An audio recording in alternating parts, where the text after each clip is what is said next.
Here's my confession for today. I don't like skeletons. Skeletons creep me out, okay? They sort of butt up with my not really liking horror and horror movies, and perhaps being, let's just say, a little bit scared of some of the darker parts in Casper. There are dark parts in Casper. I don't like spooky things, and skeletons creep me out something awful. Fortunately for me, the Bible doesn't say too much about skeletons, although as we'll see today, it does say a bit. But it does say quite a lot actually about bones. Mention of bones comes mostly in some of the books of poetry or wisdom, or in some of the prophecies. And bones, the talk about bones is used symbolically, sometimes to mean life and sometimes to mean death. The way bones are described tells us whether it's talking about life or death. In fact, very often the talk about bones tells us not just something physical, but tells us something spiritual. So for example, in the middle of Psalm 35, it tells us, "Then my soul will rejoice in the Lord and delight in his salvation. My whole being will exclaim, 'Who is like you, Lord? You rescue the poor from those too strong for them, the poor and needy from those who rob them.'" Now this is a psalm written by King David, and it starts off by asking God to fight against his enemies. It's a prayer asking God to show his salvation in David's life.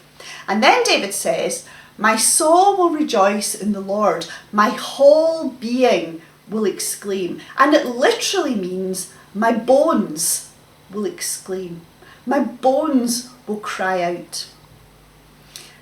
When David rejoices in God's salvation, it isn't just something in his spirit, it's something in his bones, in his whole being. And I think we know this. I think we know when we're feeling spiritually good, it's something we feel in our bodies as well as our spirits. And that's also true actually when we're not feeling great spiritually. Our spiritual lives are reflected in our physical lives. And very often in scripture, crushed bones or painful bones reflect a spirit that is not right with God. It's felt in the bones. And sometimes that pain comes from being in a situation that you just can't deal with and blaming God or wondering where God is in that situation.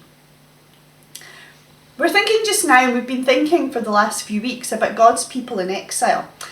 And we've seen that God's people, although they're in exile, there are reasons that they've ended up in exile. Spiritual reasons, not just political reasons, not just sociological reasons, but spiritual reasons that they've ended up in exile. They've turned away from God. They've ignored God. They've compromised their faithfulness to God, and we've seen that over the last few weeks. But we've also seen, no matter the good reasons that the people find themselves in exile, there are people who are in pain. There are people who are confused, who are looking for God, who are trying to make sense of what's going on. A couple of weeks ago we mentioned the book of Lamentations, and Lamentations 3 tells us, "He has made my skin and my flesh grow old. He has broken my bones. He has besieged me and surrounded me with bitterness and hardship. He has made me dwell in darkness like those long dead." This is someone lamenting, someone sorrowing over what's happened to God's people. And as he describes what has happened, the siege of Jerusalem, the hardship, the pain, it also tells us something about his spirit. Things are bitter in his spirit. Things are hard in his spirit. He feels like a man who is dead. Not just physically dead, but spiritually dead. I think it can be quite hard to admit, but sometimes we find ourselves in circumstances, very often circumstances which are out of our control, which leave us feeling spiritually broken. or even worse, spiritually dead. We're alive, but there's no life of the Spirit in us. And we wonder to ourselves, are we ever going to feel alive again? Today's scripture is a story about bones. Bones which are clearly and undeniably dead. But that's only the beginning of the story. It's not the end, because something creepy and something wonderful happens. God grabbed me. God's Spirit took me up and sat me down in the middle of an open plain strewn with bones. He led me around and among them, a lot of bones. There were bones all over the plain, dry bones bleached by the sun.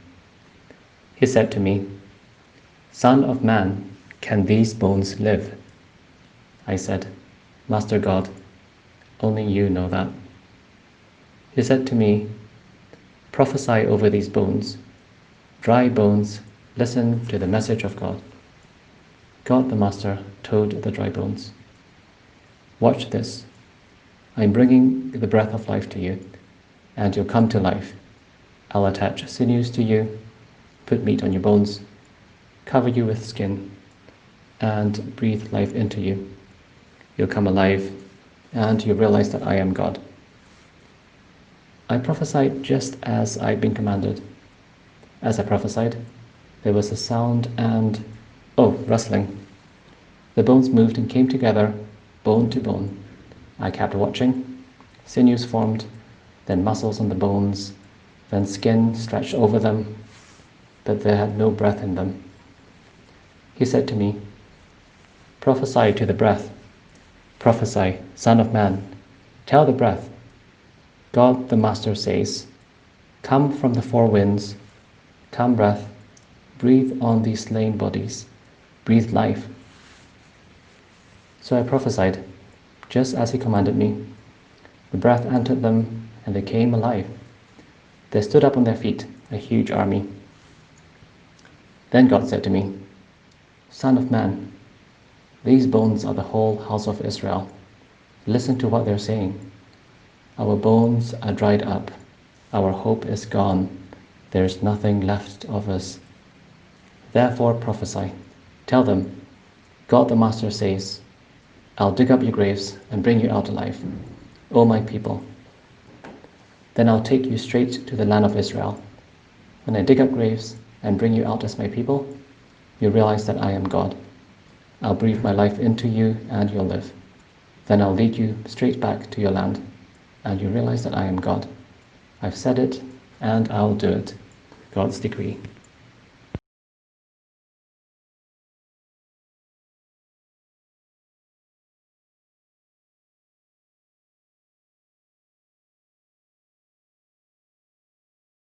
I was reading an article this week about how people deal with crises, how people individually but also as groups deal with a sustained period of crisis. And in this article, it was saying that the 6-month mark is quite a key point in dealing with a sustained crisis. 6 months in, and we've got used to a lot of the changes which we had to make quite suddenly a few months ago. By the 6-month mark though, even though we've got used to those changes, we're starting to feel a little bit jaded by them. We've figured a lot of stuff out, we're doing life differently, but we look back to how life was before crisis with a kind of longing. We have rose-coloured glasses actually, looking back at how wonderful things were before the crisis. Maybe it's at the 6-month mark, maybe life has stopped feeling like living. Maybe for some of us, in our spirits, we feel worn out. The people that we've been hearing about over the last couple of weeks are also living through a period of sustained crisis. Ezekiel is a man from a priestly family. He and his family, his people, have served God in the temple in Jerusalem. He's one of God's people who is living in exile in Babylon. Ezekiel has suffered a city under attack. It seems he was taken away with a very early wave of people into exile in Babylon, with priests and noblemen into exile. And he settled down in Babylon. And then some years later, he hears about the complete destruction of Jerusalem. Ezekiel was a servant of God. He was a priest. And yet he had nowhere to serve God and no temple to worship him. Ezekiel lives among people who have suffered siege, they've suffered death, they've suffered exile by the Babylonians for years. And I read this week of Ezekiel described as a man in trauma, speaking to a community in trauma. And I think it's quite good to remember this. There's context to what's going on with Ezekiel and the visions that he has from God. They don't come from nowhere. There's a background and a context to them. Ezekiel's weird and sometimes really disturbing visions come from a man who has lived with crisis for years and who is speaking to a people who have also lived with crisis for years. And you have to wonder, how many times has Ezekiel said to God, can I live through this? Can my community live through this? Then we come to our passage for today, and I love the Message version of this passage that Eugene read for us, because it starts, God grabbed me. In the middle of crisis living, God grabs Ezekiel. God is still powerfully enough involved in Ezekiel's life, no matter how Ezekiel might feel, to grab him. Most translations say something like, God took hold of me, or the hand of the Lord was on me. That's all nice Bible words. I love it. God grabbed me. God pulled me into this vision. And sometimes I think we need grabbed by God. Sometimes we need God to do something immediate and direct and irresistible in our lives to show us something new and unexpected. And so the vision begins, the hand of the Lord was on me. God grabbed me. And he brought me out by the Spirit of the Lord and set me in the middle of a valley. It was full of bones. That is definitely not what Ezekiel expected to see. And it was definitely not where Ezekiel wanted to be.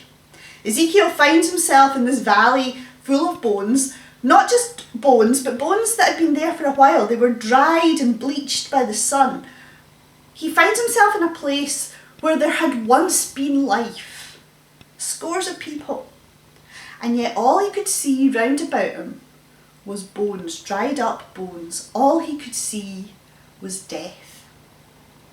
There's no explanation for why this valley is full of death. Was there a battle? Maybe. Was it a result of disease? Had there been a natural disaster? God doesn't offer Ezekiel any explanation. He is just surrounded by so much death. And Ezekiel's a priest. He's a good Jew. He's a servant of God. To touch a dead body would have made Ezekiel unclean. And here was God bringing him into the middle of a whole host of dead bodies and bones. What on earth was going on? God was taking Ezekiel to this unclean place. Imagine if you're Ezekiel wandering around in this valley full of dried up bones, bleached by the hot sun. What am I seeing? You're thinking to yourself, what on earth is going on here? Where am I? And then God speaks and asks Ezekiel, what is the key question actually to the whole thing? Son of man, can these bones live? Look at where you are. Look at what you see. Look at this lifeless place, says God. What do you think? Can these bones live? 6 months into this COVID crisis, with news reports of such a huge increase of cases in the universities, of job losses all around the country, of restaurants and cafes struggling to stay open, of older people isolated from their families and loved ones, maybe we wonder to ourselves, can life come out of all of this? And if it can, when? And what might that future look like? Can these bones live? God asks Ezekiel a direct question. But actually, Ezekiel can't find in himself the ability to give a direct answer. So he says, Sovereign Lord, you alone know. What we have here, I think, from Ezekiel is a mixture of both faith and uncertainty, something which I think is a mark of our present time. Sovereign Lord, he says, sovereign, you're the Lord who rules over all. You alone know. It's too much for us humans to get our heads around, but I trust that you are the sovereign Lord. You alone know. I can imagine Ezekiel looking around at this vast valley full of dried up bones, trying to make sense of what he's seeing and thinking, how can I even answer that question? I can't make sense of what I'm seeing now. Never mind say something about what might happen in the future. And I imagine him kind of sighing and saying to God, who knows? Only you can possibly know the answer to that question, Sovereign Lord. And there's faith and there's uncertainty in what Ezekiel says. There's powerlessness and confusion in what Ezekiel's seeing. So much so that he can't even begin to imagine what the future will look like. I don't know if you can relate to Ezekiel's combination of faith and confusion. If God asked you or me, can these dry bones live? Can life come from death? Maybe we would say something similar to what Ezekiel says. The good thing though is God doesn't mind Ezekiel's answer. In fact, he's got a lot more to show Ezekiel, and I think he's got a lot more to show us. We're going to think about what God does in this valley of dried up bones. 4 things which can help us deal with maybe feeling like we're looking out at a valley of dried bones. The first thing God does is speak. Then he said to me, prophesy to these bones and say to them, dry bones, hear the word of the Lord. God isn't silent in this valley of dried up bones. Graveyards, I think, are kind of places that we associate with silence. We have this phrase, as silent as the grave. But God interrupts the silence. He speaks. Into this place of lifelessness and death, God raises his voice and speaks to Ezekiel. He gives him an instruction. He gives him more, but he starts by giving him an instruction. Prophesy to these bones. Now, to my mind, this makes a crazy situation even more crazy. Speak to these bones, says God. Tell them to listen. Did you ever hear a more pointless instruction? Speak to dead bones. Tell them to hear the word of the Lord. You might as well be speaking to nothing. But here's the thing. It's not just any kind of words that God tells Ezekiel to speak. He is to prophesy, to speak the word of the Lord. And the word of the Lord is life. Back when God's people were becoming a nation, coming together as a nation, Moses spoke to the people. He gave a long, long speech to the people. And when he finished, he said this: take to heart all the words I have solemnly declared to you this day, so that you may command your children to obey carefully all the words of this law. They are not just idle words for you. They are your life. By them you will live long in the land you are crossing the Jordan to possess. God's words are not just idle words. They are life. They bring life to our spirits, to our bones. Where there was death, God's words can bring life. No matter how it might look, the situation is not so dead that God cannot speak into it. That's why it's important to know and to hear God's words. Even when we feel like our bones, our spirits are crushed, God's words can speak life. The next thing God does is start to recreate what looks to be dead. So Ezekiel tells us, I prophesied as I was commanded, and as I was prophesying, there was a noise, a rattling sound, and the bones came together, bone to bone. I looked, and tendons and flesh appeared on them, and skin covered them, but there was no breath in them. This is so descriptive, right? Hear the rattling sound as the bones start to move, sorting themselves into the right places, connecting the right bones together. It is so creepy. And there's this weird, creepy building process here. It's not just a bunch of skeletons getting themselves into the right order. It's recreating what has rotted away and died. Sinews and tendons start to appear to connect the bones. What was broken apart starts to come together again. And then God covers the bones with flesh and with skin. What was a valley of dead bones, unrecognisable as people, is now recreated not just with bones but with tendons and flesh and everything which makes up a body. God is recreating what was lost. From death comes life. Almost. Because although the bones have taken on muscle and flesh, they're still not alive.